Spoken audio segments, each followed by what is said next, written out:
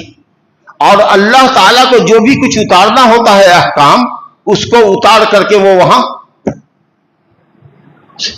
سدرۃ المنتہا تک رکھ دیتا ہے اور وہاں سے احکام الہی لیے جاتے ہیں, سمجھا؟